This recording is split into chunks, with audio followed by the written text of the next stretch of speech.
Hi everyone, so today's topic is homogeneous hydrogenation. Homogeneous hydrogenation है, heterogeneous का मैंने आपको इससे पहले वाली वीडियो में शेयर कर चुकी हूँ। तो जो हमारा होमोजीनियस हाइड्रोजनेशन होती है, आपको उसमें याद रखना है कि हम विल्किंसन कैटलिस्ट यूज़ करते हैं। Wilkinson catalyst. So the formula for Wilkinson catalyst is RHCl PPH3 ये राइट। तो ये हमारा होता है कैटलिस्ट।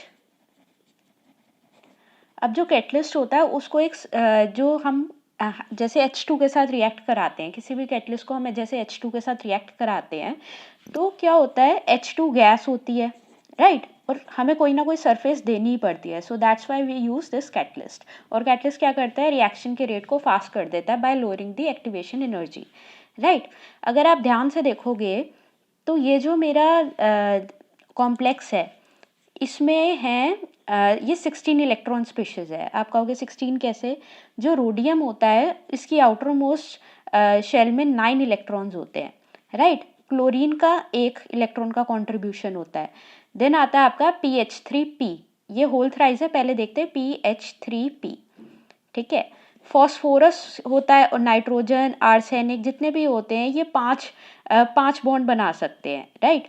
तो अगर मैं कह रही हूँ 3 फिनाइल के साथ ये लगा हुआ है, अटैच्ड है, तो 3 PH, तो 2 ये बच गए, और ये एक बॉन्ड इसने इसके साथ बनाया, एक इसके साथ, एक इसके साथ, 3 तो बिजी हो गए, तो यानी एक लोन पेयर बच गया। तो यानी ये 2 इलेक्ट्रॉन का कंट्रीब्यूशन कर सकता है। और यहाँ हमने लिखा है इंटू 3, तो यानी 2 इंटू 3, तो 6 इलेक्ट्रॉन, तो 6 इलेक्ट्रॉन। अब बताओ कितने इलेक्ट्रॉन हुए, 9 + 1 + 6, ये हो गए 16 इलेक्ट्रॉन। सो दैट्स वाई ये हमारी 16 इलेक्ट्रॉन स्पीशीज होती है। तो क्या करते हैं, जितनी भी हमारी 16 इलेक्ट्रॉन स्पीशीज होती है उनमें हमारा होता है associative mechanism. Associative mechanism right. तो 16 इलेक्ट्रॉन स्पीशीज है, उसकी अगर मैं H2 के साथ करा दूं तो मैं कह सकती हूँ 18 इलेक्ट्रॉन स्पीशीज बन गई ठीक है। तो अपना 18 इलेक्ट्रॉन रूल इस पे काम कर जाता है। तो यहाँ पे ये आपकी इनऑर्गेनिक का पार्ट आ गया। अब जो हमारा रिएक्शन का पार्ट है जो ऑर्गेनिक का है वो देखते हैं। तो क्या करते हैं हम, जैसे हमारा ये RH है, ये Cl एंड PPH3 ठीक है, ये हमारा कॉम्प्लेक्स है, इसकी हमने H2 के साथ रिएक्शन करा दी। तो आपको क्या मिलेगा, RH PPH3 PPH3 then H and PPH3Cl। ये जो हाइड्रोजन अगर ऐसे अटैच्ड होते हैं तो होते हैं सिस फॉर्म। अगर दोनों हाइड्रोजन को मैं ऐसे कर देती, एक इधर जहाँ यहाँ पे लगा देती, एक यहाँ पे, तो दैट इज आर ट्रांसफॉर्म।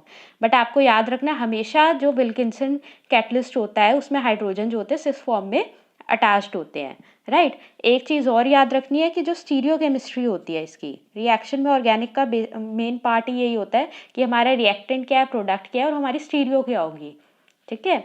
तो स्टीरियो में आपको याद रखना, अगर सिस दिया है रिएक्टेंट तो प्रोडक्ट भी सिस फॉर्म में होगा, ट्रांस दिया है तो हमेशा ट्रांस फॉर्म में होगा राइट।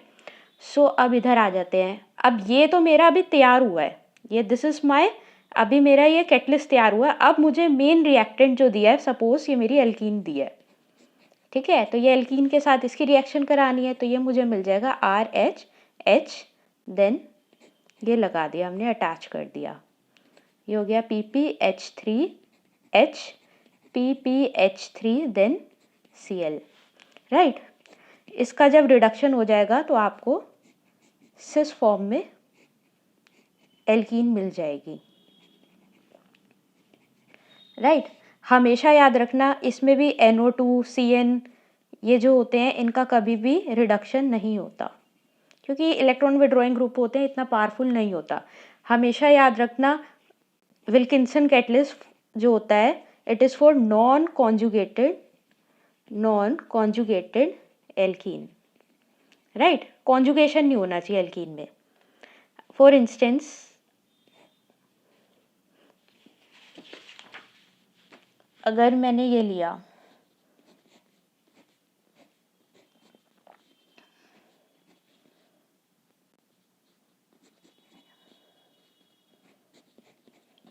इसका रिडक्शन कराया तो सिर्फ आइसोलेटेड जो हमारा बॉन्ड होगा उसको आप रिड्यूस करोगे, ठीक है।